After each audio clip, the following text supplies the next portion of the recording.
Dans la paracha de Vaishlach, nous assistons à la rencontre entre Esav et Yaakov. Moment dramatique qui va être à l'origine de toutes les relations entre Yaakov et Esav pendant plus de 3000 ans.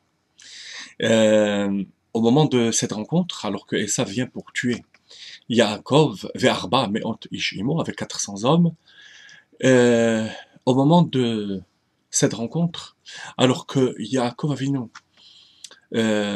fait preuve d'un engagement total pour le shalom.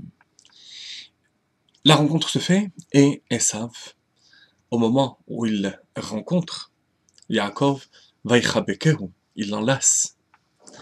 Et ensuite, Vaïchakehu, il l'embrasse et il refuse vraiment avec un désintéressement total les cadeaux de Yaakov Avinu. Il lui propose même Atzigana, Me'et Asher, Me'et Ha'am, Asheriti. Je te propose même des gardes parmi mes compagnons.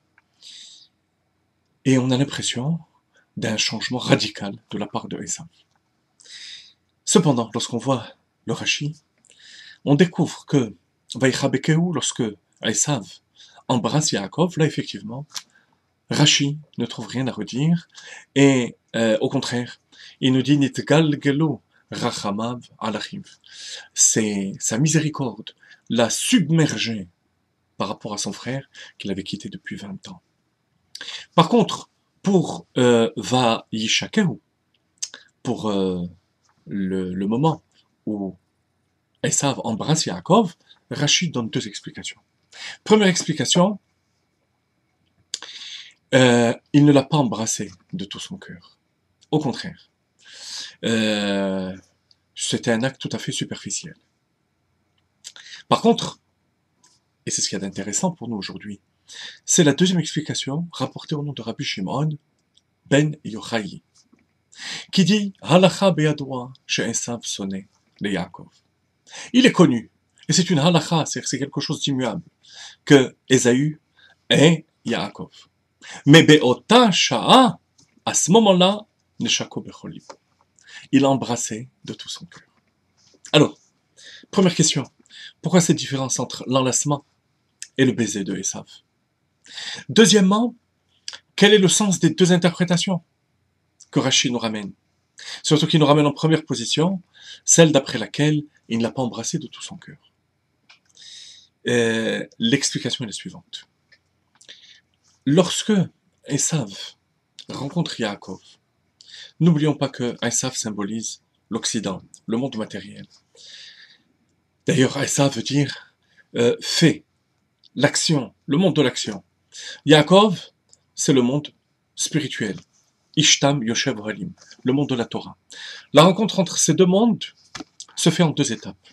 Veichabekehu, Esav qui enlace. La relation entre Esav et Yaakov peut, d'après Rashi, au niveau de l'enlacement, se faire de manière sincère. N'oublions pas qu'enlacer, ça reste superficiel. On entoure la personne de ses bras. Et comment Esav a pu passer de sentiments extrêmes, de haine, à l'amour? Eh bien, comme il s'agit d'un acte, somme toute, superficiel, c'est possible. Et c'est même possible que ce soit sincère. Par contre, lorsqu'on arrive à Vaïchakehu, il s'agit d'un baiser. Lorsqu'on parle de baiser, c'est le souffle qui passe de l'un à l'autre. Donc c'est quelque chose de profond, qui est introduit dans l'autre. Alors à ce niveau-là, première explication de Rashi, ce baiser est hypocrite. Il n'embrasse pas de tout son cœur. Et dans les relations entre Esav et Yaakov, pendant des millénaires, ça a été la même chose. Même lorsque le monde de Esav embrasse, enlace et pose un baiser sur la bouche, sur la tête de Yaakov, du peuple juif, il faut savoir que il s'agit d'une affection qui a ses limites. Elle a ses limites parce que Yaakov est un autre monde, c'est une autre planète, c'est le monde du spirituel, du divin. Alors, Même si dans le monde de Esav aussi, on cultive ce monde-là, mais il y a d'autres passions. L'idolâtrie, le meurtre, les relations interdites, la perversion. Shema Israël Hashem Elokeinu Hashem Echad, l'unité de Dieu, c'est chez Yaakov. Et même s'il y a une relation entre les deux, profonde, affective, première explication de Rachid, d'après la première explication, ça reste superficiel. Mais, très intéressant, la deuxième explication. C'est vrai qu'il y a une animosité entre les deux mondes, une fraction. Mais, il est possible que, de manière momentanée, l'affection du monde de Esav soit totale. Mais pour cela, il y a une condition. Rabbi Shimon Bar Yochai. Qui était Rabbi Shimon Bar Yochai? Rashi n'a pas l'habitude d'apporter les Baalei HaMa'amar, ceux qui donnent l'explication, si ce n'est nécessaire pour la compréhension du texte. Rabbi Shimon Bar Yochai aussi est passé d'une extrême à l'autre au niveau de ses relations avec Esav. D'abord, il était recherché pendant 12 ans. Rome l'avait condamné à mort. Par la suite, dans la Gemara Meila, Daf Yud Gimel, Amud Bet, lorsque les bénis Israël ont eu besoin d'un envoyé qui va être dépêché chez Rome pour annuler un décret, qui est-ce qu'on envoie? Rabbi Shimon Bar Yochai. Rabbi Shimon Bar Yochai est capable de gérer ce passage d'une extrême à l'autre. Qu'est-ce qu'il y a en lui qui permet ce passage dans le monde de Esav? Tkifut et Mesirut Nefesh. Tkifut, force de caractère. Pas pour provoquer, mais parce qu'on a le Emet, on a la vérité, et le don de soi.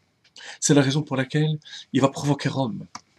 Même si pour cela il va devoir s'enfuir et quitter sa famille pendant 12 ans, sa femme.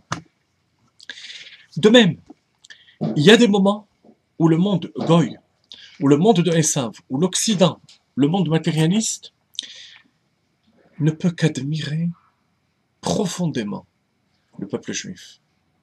C'est lorsque le peuple juif est fier de ce qu'il est, sans aucune provocation, du message qu'il a à délivrer à l'humanité. Je vous donne un exemple qui est d'actualité. La Hanoukia publique qu'on allume dans toutes les rues de Paris, de toutes les villes et de toutes les communautés maintenant à travers le monde. Quel est le message? C'est un message de lumière. Un message de lumière dont on est fier d'être les messagers et que l'on fait rayonner autour de nous. Ça ne peut que provoquer l'admiration et voir l'affection profonde, tout au moins pour le moment.